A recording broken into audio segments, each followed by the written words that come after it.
சென்னை வேளச்சேரியில் அரசு நிலத்தை முறைகேடாக பெற்ற புகாரில் அதிமுக பகுதி செயலாளர் வீட்டில் லஞ்ச ஒழிப்புத்துறையினர் சோதனை நடத்தி வருகின்றனர். இது தொடர்பான முழு விவரங்களை எமது செய்தியாளர் செந்தில் வழங்க கேட்கலாம். செந்தில், இது தொடர்பான முழு விவரம்.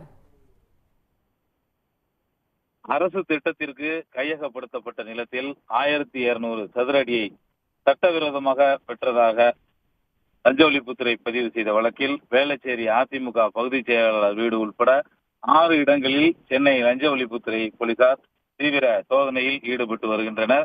குறிப்பாக இந்த குற்றம் நடக்கும் போது வேளச்சேரி தாசில்தாராக இருந்த தற்போது அம்பத்தூரில் தாசில்தாராக பணியாற்றி வரக்கூடிய மணிசேகர் மீதும் வழக்கு பதிவு செய்யப்பட்டுள்ளது. சென்னை வேளச்சேரி அமிர்தம் அவென்யூவில் உள்ள அவரது வீட்டிலும் லஞ்ச ஒழிப்புத்துறை அதிகாரிகள் சோதனையில் ஈடுபட்டு வருகிறார்கள்.